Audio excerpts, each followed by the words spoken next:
अस्सलाम वालेकुम नाज़रीन, मैं हूं रिदा अपना शो तड़का के साथ हाजिर हूँ। इस उम्मीद के साथ कि आप लोग सब खैरियत से होंगे और बहुत सारी दुआओं के साथ कि अल्लाह पाक सबको खैरियत से रखे और अपने ज़ुबान में रखे। आमीन सुम आमीन। इस दुआ के साथ अपने शो का आगाज़ करते हैं और आज बड़ा ज़बरदस्त सा एक मेन्यू बन रहा है, बहुत अच्छा सा बन रहा है। आपको पता है कि जब हमारे यहाँ शब बारात आती है या फिर देखिए हम पाकिस्तान में तो आपको पता है ना कि इस तरह की जैसे मुहर्रम 9 मुहर्रम है, 10 मुहर्रम है या फिर शब बारात है, तो एक बड़ा अच्छा सा मतलब तैयार किया जाता है फातिया वातिया के लिए। जिस तरह से खीर हो गई, कौरमा हो गया, ताफ्तान हो गए, शीरमाल हो गई, ये सारे। तो आज का मेरा भी कुछ मेन्यू ऐसा है बड़े मज़ेदार से। एक तो हम बना रहे हैं ज़ाफ़रानी कौरमा बन रहा है, इसके साथ एक शीरमाल बन रहे हैं और साथ में खीर बन रही है।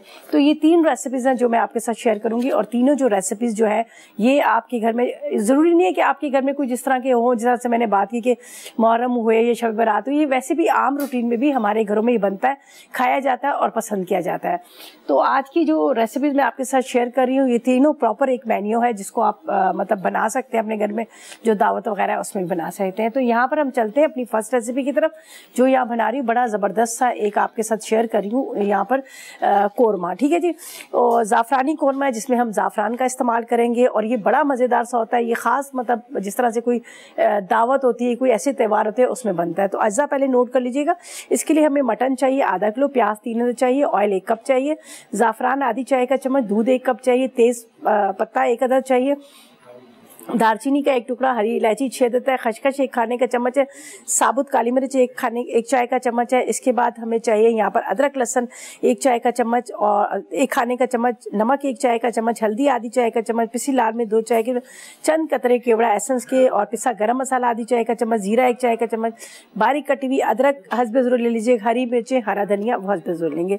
तो यहाँ पर हम क्या करेंगे, सबसे पहले तो हमने क्या करना है, यहाँ पर हमने जो क्या कहते हैं प्याज को हम करेंगे ब्राउन। ठीक है, यहाँ पर मैं ऑयल गरम कर लेती हूँ और इसके अंदर हम प्याज को करेंगे ब्राउन। अच्छा, प्याज को, ज़ाफ़रान को, दूध को और दही को हम क्या करेंगे, दही को भी पीसना चाहिए लेकिन बाद में भी आप पीस सकते हैं, उसको आपने बाद में मतलब ब्लेंडर में पीस के डालेंगे।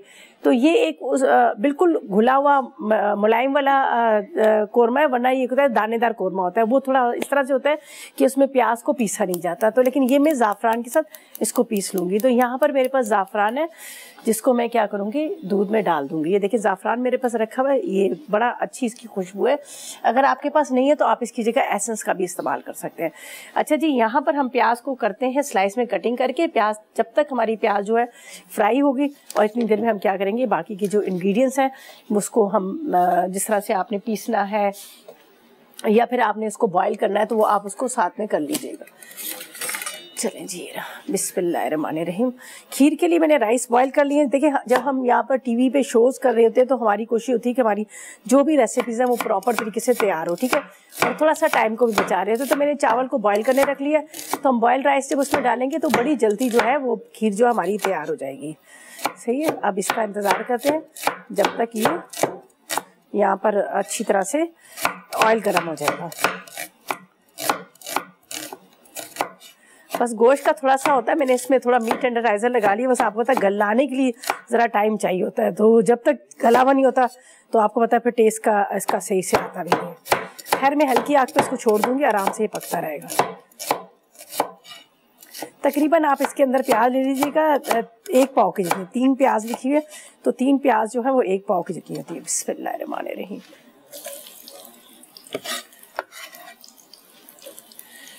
थोड़ा सा गाढ़ा गाढ़ा सा होता है कौरमा, उस टाइप का हम बना रहे हैं। अच्छा मतलब देगी कौरमा भी आप इसको कह सकते हैं। इसमें ज़रा प्याज की क्वांटिटी ज़्यादा देती है।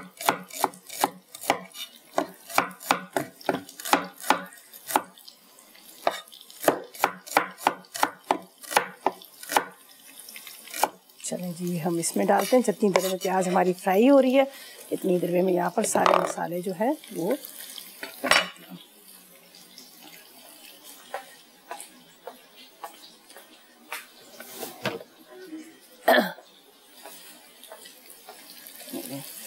इसको प्याज को रखती हूँ यहाँ पर फ्राई होने के लिए।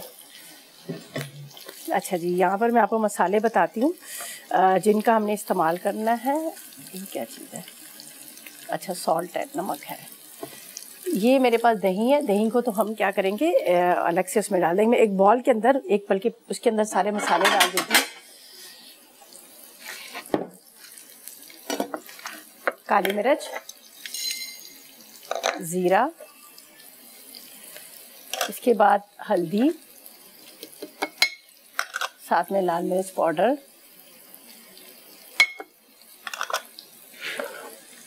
ये मेरे पास है तेज़पत्ता, दालचीनी और इलायची। ठीक है, इसके बाद इसमें जाएगा थोड़ा सा पिसा गरम मसाला, साथ में यहाँ पर नमक ले लेते हैं। जब तक प्याज ब्राउन हो ना तो इतनी देर में मैं ये कर रही हूँ। ठीक है, 1 चाय का चम्मच नमक आप देख लीजिएगा, काफ़ी हो जाएगा 1 चाय का चम्मच नमक। अच्छा जी, ये खशखश है, इसको तो ज़रा सा धोना है इसलिए, और साथ में मैं इसमें अदरक लहसुन तो मैं गोश्त में डाल देती हूँ। ठीक है, अच्छा ये पूरा मसाला जो है हमारा ये रेडी हो गया।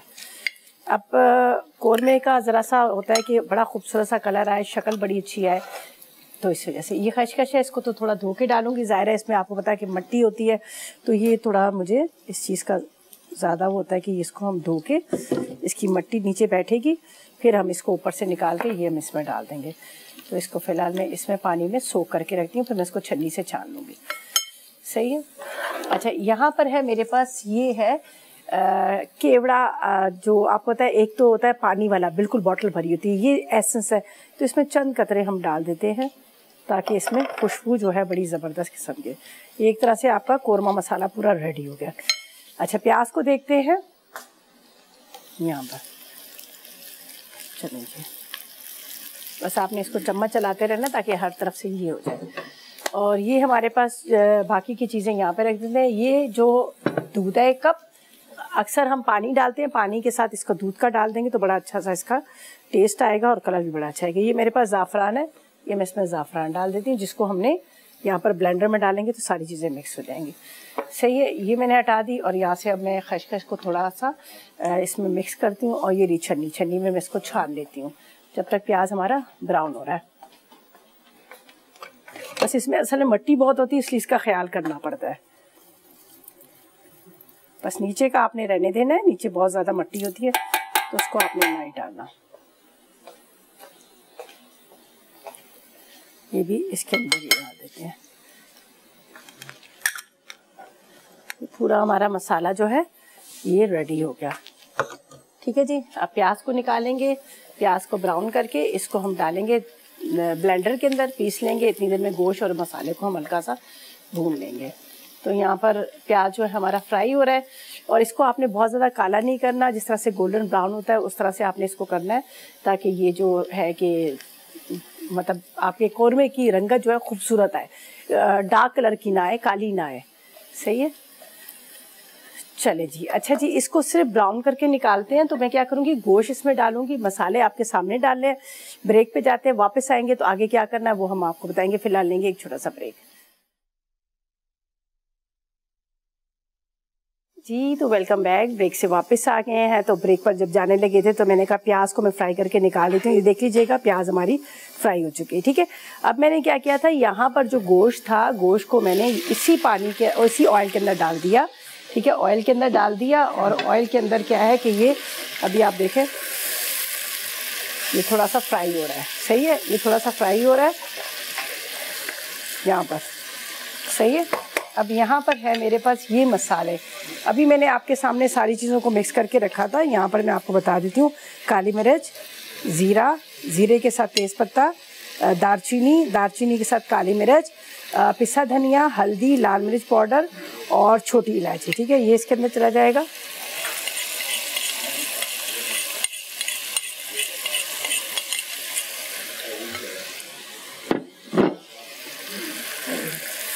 थोड़ा सा आपने इसको इस तरह से मिक्स कर लेना।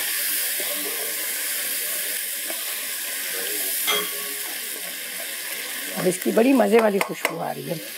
अच्छा जी, अब आप चाहें तो दही पहले डाल सकते हैं। मैं क्या करूँगी, ब्लेंडर के अंदर ये सारी चीज़ें डाल दूँगी। दूध है, ठीक है, इसके बाद दही है, साथ में फ्राई प्याज।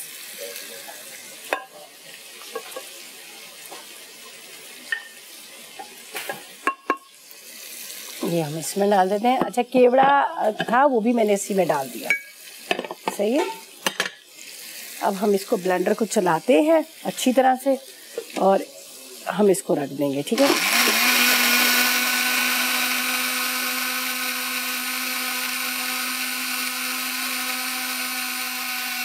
आप चाहें तो हाथ से भी थोड़ा थोड़ा फेंट सकते हैं दही को, तो मैंने क्या किया, इसी के अंदर डाल दिए हल्का सा पानी।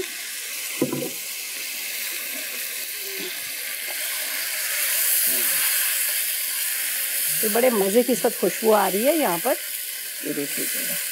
बस ये सब चीज़ें डाल के हम इसको स्लो फ्लेम पे रखेंगे, आराम से ये गोश्त भी इसमें गलता रहेगा। और साथ में क्या है कि ये जो इस वक्त मैंने आपके सामने मसाले वगैरह डाले, ये भी बड़े अच्छे से पक जाएंगे। बिस्मिल्लाहिर्रहमानिर्रहीम, ठीक है ये। अच्छा, इसमें थोड़ा सा पानी बाद में डाल के हम जब ये बुनाई की तरफ आएगा तो फिर हम इसमें पानी का इस्तेमाल कर लेंगे, हम इसको वेस्ट नहीं करेंगे। तो इसको फ़िलहाल मैं यहीं पे रखती हूँ, इसलिए कि इसको मुझे ज़ाया नहीं करना। इतना सारा इसमें मसाला लगा तो हम इसको क्यों ज़ाया करें। ये देखें, बस इसको भी मैं स्लो फ्लेम पे रखती हूँ ताकि ये आराम से पकता रहे, ठीक है। इसको हम यहाँ पर ढक के रख देते हैं, ये पूरा ड्राई होगा। फिर उसके बाद क्या होगा कि इसके अंदर हम हस्बे ज़रूरत जैसा आपने हरी मिर्चें, हरा धनिया और पानी ऊपर से डाल लीजिएगा, सही है। तो इसको मैं साइड पे रख देती हूँ ताकि इसका काम हमारा ख़त्म हो गया। अब हम क्या करेंगे, यहाँ पर चलेंगे, हम जो बना रहे हैं शीरमाल, उसके अज्जा पहले आपको बताते हैं। ज़ाहिर है उसका आटा तो मैंने गूंद के रखा है, इतनी जल्दी तो वो राइस नहीं होता, तो इसलिए मैंने उसको गूंद के रखा है। तो उसका मैं आपको बता देती हूँ उसके लिए हमें क्या करना है। तो थोड़ा सा मैं यहाँ से करती हूँ नीट एंड क्लीन, साफ़ कर लेती हूँ, इसलिए कि हमने यहीं पर इसकी रोटियाँ बनानी है, पकौड़े बनाने हैं, तो इसलिए मुझे थोड़ा सा यहाँ से सफाई करके फिर मैं आपको अज्जा इसके बताती हूँ। चले जी, ये हो गया। यहाँ पर ये थोड़ा ऑयल उड़ जाता है, आपको पता है ऑयल से बड़ा बुरा सा लगता है। इसका बता देती हूँ, ये ढक के रखा हुआ है, यहाँ पर ये पक रहा है, ठीक है। फिर इसको हम स्लो फ्लेम पे कर देंगे ताकि बल्कि इस चूल्हे पे रखती हूँ, इस पर ज़्यादा अच्छा है, इस पर बिल्कुल स्लो फ्लेम पे ये पकता रहेगा, ये ज़्यादा अच्छा रहेगा ताकि मैं आराम से अपना काम कर लूँ। और दूसरा ये कि आटा मैंने गूंदा हुआ है, लेकिन उसके इंग्रेडिएंट्स ज़रूर बताऊंगी ताकि आप उसको मतलब जब गूंद लेंगे तो आपको पता तो होना चाहिए कि इसमें क्या क्या इंग्रेडिएंट्स हमने डाले हैं। तो इसको मैं यहाँ पर रख देती हूँ। बिस्मिल्लाहिर्रहमानिर्रहीम, सही है। अच्छा, जल्दी से नोट कर लीजिएगा, शीरमार, ताफ्तन, आप कुछ भी कह सकते हैं इसको। इस अज्जा सारे इंग्रेडिएंट्स वही होते हैं, ठीक है। इसके लिए हमें मैदा चाहिए, मैदा आपने लेना है या फाइन आटा आधा किलो, ठीक है। 1 अदद अंडा, 1 खाने का चम्मच खमीर, 1/4 चाय का चम्मच नमक, घी आपने आधा कप लेना है, दूध हस्बे ज़रूरत गूंदने के लिए लेना है, और चीनी लेनी है 3 खाने के चम्मच। तो ये मैंने इसका मैं आपको बताती हूँ, मैंने पूरा इसको गूंद के रखा हुआ है। ये देखिए बहुत अच्छे से ये राइस हो चुका है। बिस्मिल्लाहिर्रहमानिर्रहीम, ये देखिए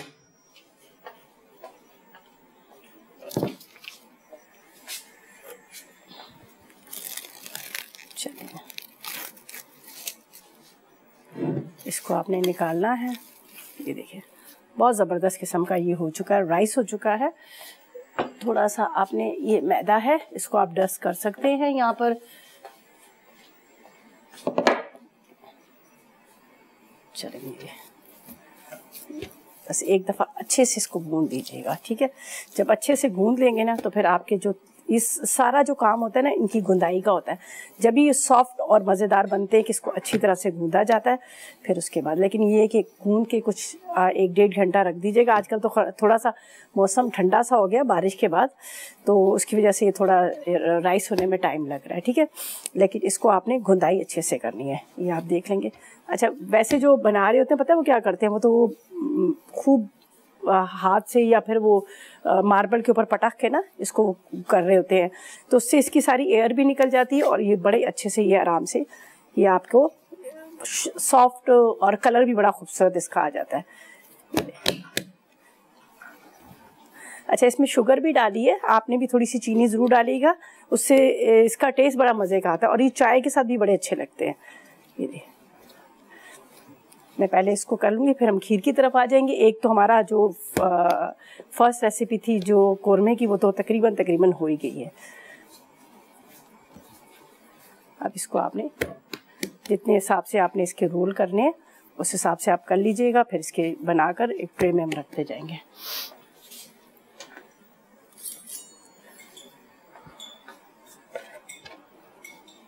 तवे पे भी बहुत अच्छा बनता है, अगर आप तवे पे बनाना चाहें उस पर भी बड़ा ज़बरदस्त बन जाएगा। ठीक है, मैं इसके पहले पेड़े बनाती हूँ। हमारे पास थोड़ा स्पेस कम होता है, ज़ाहिर है ओवन में रख रहे हैं, वरना आप उस पर भी बनाएंगे तो बहुत अच्छे बन जाएंगे। चलिए, अच्छा जी, अब इसको सिंपल गूंदना है, बेलना है, और उसके बाद हम इसको रखते हैं ओवन में। तो ऐसा करते हैं, जब तक इसको मैं खाली शेप दे रही हूँ, ब्रेक पे चलते हैं, वापस आएंगे तो आगे बताएंगे आगे हमने क्या करना है।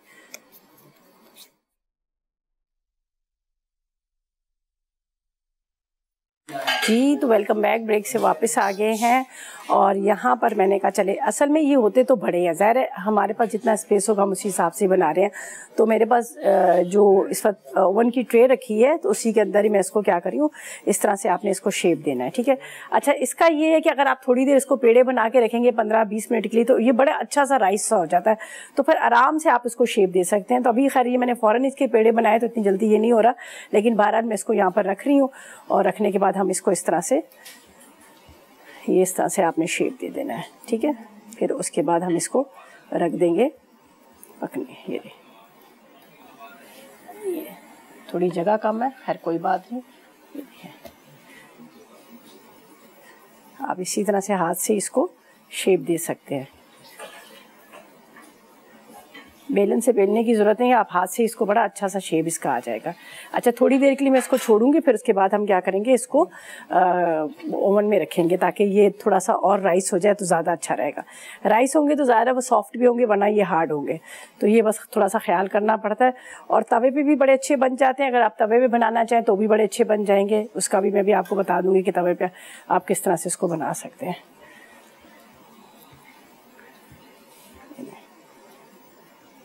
ये मैंने इसको यहाँ पर रख दिया, थोड़ा सा ग्रीस कर लिया था यहाँ पर, ये देखें मैंने इसको ट्रे को ग्रीस करके रख लिया था, ताकि उससे ये होगा कि ये एक चिपकेंगे नहीं। और थोड़ी देर 15-20 मिनट तक आपने इसको छोड़ना है ताकि थोड़ा राइस हो जाए। राइस होंगे फिर आपने ओवन में रखना है, वैसे नहीं रखिएगा। तो यहाँ पर मैंने इस रखने का मकसद ये था कि यहाँ थोड़ी सी हीट आ रही थी, तो इसलिए मैंने इसको यहीं पे रखा हुआ है। और थोड़ा ये राइस हो जाएंगे, फिर उसके बाद मैं इसको रख दूँगी यहाँ पर ओवन में, और ये बेक होते रहेंगे, आराम से होते रहेंगे। और जितनी देर आप इसको छोड़ेंगे उतनी देर ये क्या राइस होता जाएगा। और आपके जो ये इस वक्त नज़र आ रहे हैं, ये बड़े सॉफ्ट से नज़र आएंगे। जिस तरह से आप देख रहे हैं कि मैं इसको शेप दे रही हूँ, तो आराम से ये शेप भी दिया जाएगा। चले जी, अभी इसको थोड़ी देर के लिए यहीं पे छोड़ूंगी, चूल्हे की थोड़ी हीट लगेगी तो ये आराम से देंगे। बाकी ये जो हमारे पास पड़े हुए हैं, आप तवे पे आराम से इसको बना सकते हैं, तवे पे बनाना कोई मुश्किल नहीं है। मैं इसको बाद में खैर शेप दे दूंगी, फिलहाल मैं इसको यहीं पे रख रही हूँ। और मेरे पास वैसे ट्रे तो वहाँ रखी हुई है, ठीक है, उसके अंदर भी हम इसको रख सकते हैं। बस थोड़ा सा टाइम को देखना पड़ता है, टाइम की वजह से भी हर चीज़ को बड़े मुश्किल थोड़ी सी हो रही होती है। ये देखें, एक तरीका ये है, ऐसे आप करेंगे इस तरह से। इसको भी आपने, ये ट्रे जैसे पड़ी हुई है, इसमें अगर चाहें तो एक बड़ा शीरमाल भी बना सकते हैं। मिक्स करें और एक बड़ा शीरमाल बना दें। यहाँ पर मैं आपको बता देती हूँ, ये थोड़ा सा ऑयल इसमें लगाएंगे, हल्का सा आपने ऑयल लगा लेना, इससे ये चिपकेंगे नहीं। ये ब्रश पड़ा हुआ है हमारे पास,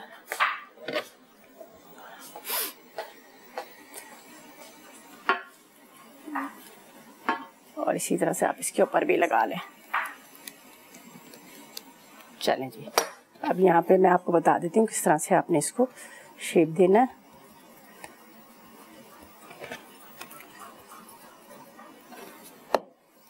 बस अब खीर की तरफ चलते हैं। उसके बाद मैंने दूध चूल्हे पे रख लिया, राइस को बॉईल कर लिया, तो वो भी हमारे लिए एक आसानी हो जाती है। आप अगर राइस को बॉईल कर लें तो बड़े आराम से ही हो जाता है।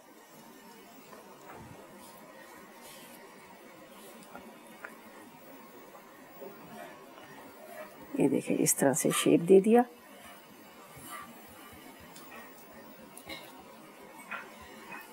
चलिए, ये जला जाएगा यहाँ पर, ठीक है। इसको भी यहीं पे रख देते हैं। इसको भी थोड़ी देर के लिए छोड़ूंगी, फिर मैं इसको ओवन में रखूंगी, अभी नहीं रख रही हूँ। अच्छा, जितनी देर ये बाहर रहेगा उतनी देर ये सॉफ्ट होने के बाद ये क्या है कि आपका जो नान है वो भी बड़ा सॉफ्ट बनेगा। ये यहाँ पर रख दिया। अच्छा, बाकी को मैं यहाँ पे रख देती हूँ। ये मैं साइड पे रख रही हूँ ताकि हम यहाँ से थोड़ा सा नीट एंड क्लीन करें। फिर उसके बाद हम आ जाएंगे यहाँ पर जो हम बना रहे हैं खीर, उसकी तरफ। तो ये मैं यहाँ पे जा रहा है। चलिए, इसको हम बाद में देखते हैं। यहाँ मैं रख देती हूँ। इसको भी हटा देते हैं, यहाँ से साफ़ करते हैं। और खीर का जो दूध है वो भी बॉयल हो गया है। अब इसको ज़रा ब्लेंडर के अंदर डालेंगे, चावल को ब्लेंडर में डालकर फिर हम इसको पीस लेंगे। सही है, चलिए जी, इसको साफ़ करते हैं और उसके बाद हम चलते हैं अपनी खीर की तरफ। इसको थोड़ा स्लो कर लेते हैं। अच्छा, एक नज़र मुझे कोरमे को भी देखना है। जब आप प्याज वगैरह डाल देते हैं तो फिर क्या होता है कि नीचे लगने का भी थोड़ा सा डर होता है, तो उसको भी मैं थोड़ा देखती हूँ। यहाँ पर ये साफ़ पहले कर लें। सही है, एक दफ़ा उसमें चम्मच चलाएंगे ताकि वो नीचे ना लग जाए। बिस्मिल्लाहिर्रहमानिर्रहीम। ये देखिए, इसकी भी बड़े मज़े वाली खुशबू आ रही है। जो हमने इसमें डाला था थोड़ा सा ज़ाफ़रान, और इसके साथ इसके अंदर चला गया था, हमने डाला था केवड़ा और ये इलायची वगैरह की। गोश्त देखते हैं, लग रहा है गल तो गया होगा।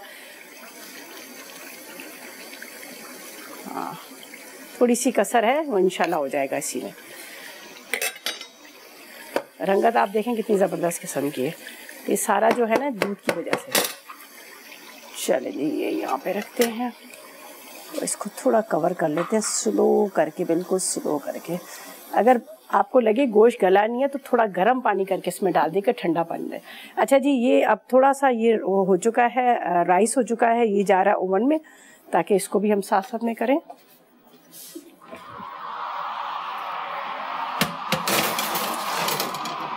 चलिए, अच्छा, अब हम क्या करेंगे, खीर के अज्जा आपको बताते हैं, फिर हम उसको स्टार्ट करते हैं। पहले खीर के इंग्रेडिएंट्स आपको बताते हैं, फिर हम उसको भी स्टार्ट करते हैं। यहाँ से वैसे तो हो गया, मुझे ब्लेंडर चाहिए, ये यहाँ पे रख देते हैं। ठीक है, इसको यहाँ पे, अच्छा चलो वहाँ रखा हुआ, मैं ले लेती हूँ। ज़ाहिर है जब आटे का काम होता है तो थोड़ा सा तो आपका किचन गंदा होता ही है, और ख़ास तौर पे जो आटा जो ड्राई वाला वो घिर रहा होता है।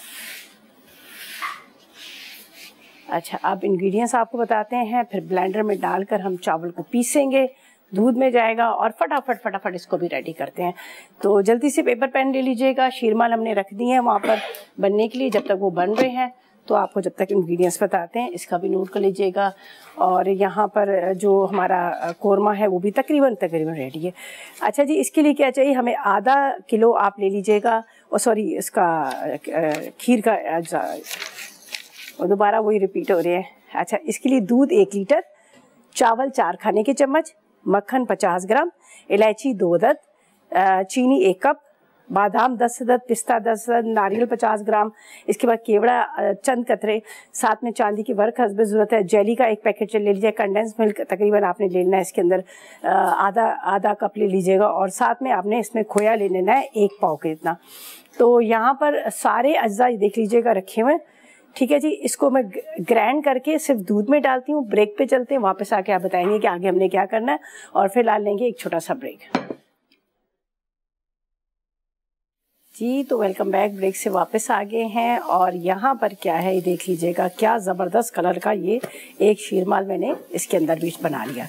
ये देखिए कितना खूबसूरत इसका कलर आया हुआ है, और इसको बस थोड़ा सा आप प्रेस करेंगे तो और ज़्यादा अच्छा सा ये अंदर तक पक जाएगा। ठीक है, ये इसको मैं यहाँ पर रखती हूँ। सही है, ये तो हो गया, और बाकी ओवन में रखें। अब हम चलते हैं खीर की तरफ। खीर के अंदर आपके सामने मैंने दूध, और उसके साथ मैंने उसमें डाल दिया था पिसे हुए चावल। ठीक है, जिसको मैंने थोड़ा सा उसमें ब्लेंडर में डाल के पीस लिया था। अब इसमें 1 कप की इतनी चीनी चली जाएगी। ठीक है, चीनी के साथ इसमें हम डालेंगे इलायची। ठीक है, 2-3 आपने इलायची डाली, बस अब आपने इसको इतना पकाना है कि गाढ़ा हो जाए। बाकी तो तकरीबन ये मतलब दूध और चावल गल चुके हैं। यहाँ पर आपने इसको इलायची को थोड़ा सा तोड़ लीजिएगा, और जब चीनी डालते हैं तो थोड़ा सा ये पतला हो जाता है, लेकिन आप हाई फ्लेम पे इसको करेंगे तो ये ड्राई हो जाएगा। अच्छा, अब इसको ज़रा सा आपने चम्मच चलाना है, और साइड से इसकी जो बलाई है उसको भी आपने उतार लेना है। ये देखें, इस तरह से। अच्छा, यहाँ पर हमारे पास बाकी के जो इंग्रेडिएंट्स हैं वो भी इसमें शामिल करेंगे। मैं आपको बता देती हूँ क्या क्या चीज़ें हैं। यहाँ पर मैंने थोड़ा सा ये रखा हुआ है कंडेंस मिल्क, खोया, इसके बाद ये बटर है, ये मैं इसके अंदर ही डाल देती हूँ। मक्खन को आपने इसके अंदर ही डाल देना, इसका बड़ा अच्छा सा एक वो आ जाएगा, कलर भी आ जाएगा, और बड़ा अच्छा सा वो हो जाएगा। आप चाहे तो उसको फ्राई करके भी डाल सकते हैं, जो हमारे पास यहाँ पर आप देख रहे हैं ड्राई फ्रूट। चंद कतरे इसमें जाएंगे केवड़ा एसेंस के, चंद कतरे, ठीक है। और इसके साथ यहाँ पर खोया है कंडेंस मिल्क का, ये भी मैं इसमें शामिल कर लेती हूँ। लेकिन थोड़ा सा आपने मीठे को टेस्ट कर लेना है कि बहुत ज़्यादा मीठा भी ना हो, इसलिए कि ज़ाहिर आपने चीनी भी डाली है, तो ये आप चेक कर लीजिएगा। ये बड़ा अच्छा टेस्ट आएगा बटर के साथ। आप चाहे ड्राई फ्रूट्स को फ्राई करके भी इसमें डाल सकते हैं, उससे भी बड़ा अच्छा टेस्ट आता है। वैसे मैं इसको यहाँ पर हटा रही हूँ इस तरह से, ये देखें। अब इसको आपने इतना पकाना है कि ये गाढ़ापन आ जाए। और बाकी कोरमा हमारा रेडी हो चुका है, उसका भी मैं आपको एक दफ़ा दिखा देते हैं। ये देखें, ये रेडी हो चुका है। ये जो मेरे पास थे इसका बचा हुआ, जो मैंने कहा था ना कि ब्लेंडर के अंदर जो पानी था, ये हम आखिर में इसमें डाल देंगे। सही है। बारीक कटी हुई अदरक, हरी मिर्चें, हरा धनिया आपने डाल देना है। अच्छा, इसका भी बड़ा खूबसूरत सा कलर आ रहा है, मैं इसको भी देख रही हूँ, बड़ा अच्छा सा इसका कलर आ रहा है। ध्यान मेरा वहाँ भी है। और ये भी देखें कितना ज़बरदस्त, ये ऐसा ही कलर इसका होता है। ज़ाहिर है वो तंदूर में बनते हैं, तो हमने तो यहाँ पर आपको तवे पे बताया और उस तरह से बताया, तो वैसे कलर ऐसा ही होता है। ये मेरे पास चांदी के वर्क है, थोड़े से ड्राई फ्रूट है, खोया है। चांदी के वर्क को हम बिल्कुल एंड में डाल आएंगे, जिस तरह से आपको पता है ना कि बिल्कुल आखिर में लगाते हैं। और बस मुझे ये इंतज़ार है कि जल्दी से ये जो है ना खीर जो है हमारी वो थोड़ी सी गाढ़ी है।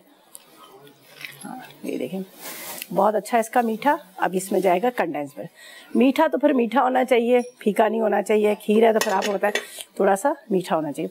बस ये 5 मिनट में और गाढ़ी हो जाएगी। बस मैंने थोड़ी सी इसकी फ्लेम को भी हाई किया हुआ है।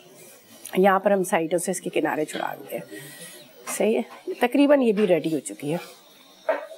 और इसके अंदर जाएगा थोड़ा सा हरा धनिया, हरी मिर्चें साबुत डाल देते हैं, और बारीक कटी हुई अदरक। आपको पता है जो कोरमे के अंदर डलती है। और वैसे भी तो ये तो ज़ाफ़रानी है, इसकी तो खुशबू, इसका टेस्ट ही बड़ा मज़े का है।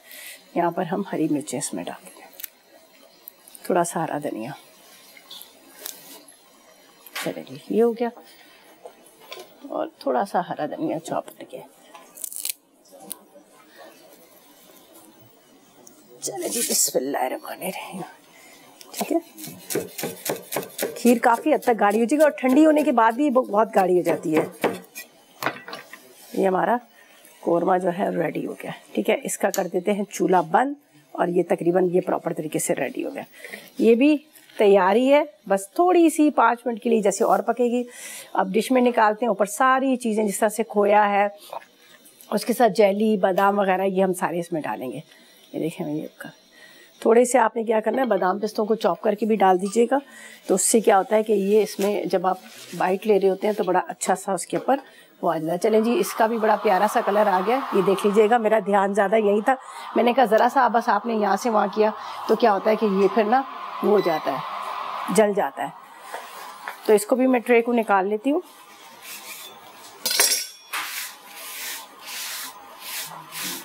अच्छा, एक चीज़ मैं आपको हमेशा हर दफ़ा बताती हूँ, दोबारा फिर बता देती हूँ। जब भी आप शीरमाल को, ताफ्तान को, नान को निकालें, फ़ौरन एक बर्तन के अंदर थोड़ा सा पानी और ऑयल लेके ना वो उसके ऊपर लगा लें, तो उससे क्या होता है कि वो सॉफ्ट हो रहते हैं। तो ये मैंने फिर बंद कर दिया इसको। अभी मैं इसमें थोड़े से बादाम पिस्ते चॉप करके डालती हूँ, खोया डालती हूँ, और खीर हमारी प्रॉपर तरीके से रेडी होगी। ये देखें, ये खोया थोड़ा इसके अंदर चला जाएगा। बहुत मज़ेदार वाली खीर है। ये देखें,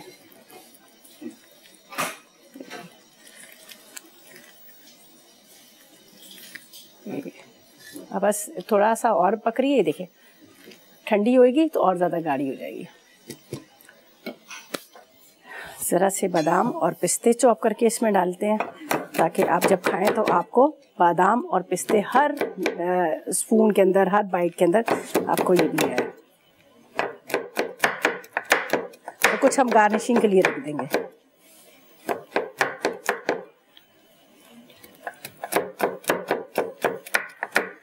अच्छा, एक चीज़ मैं आपको बता दूं, जेली का आपने क्या करना है, जिस टाइम पे आप इसको मतलब ठंडा करके फिर डालेगा। अभी तो ज़ाहिर है मेरे पास टाइम इतना नहीं है कि मैं इसको ठंडा करके डालूं, तो उसको ज़रा सा आपने ठंडा करके, वरना जेली जो है मेल्ट होना शुरू हो जाती है।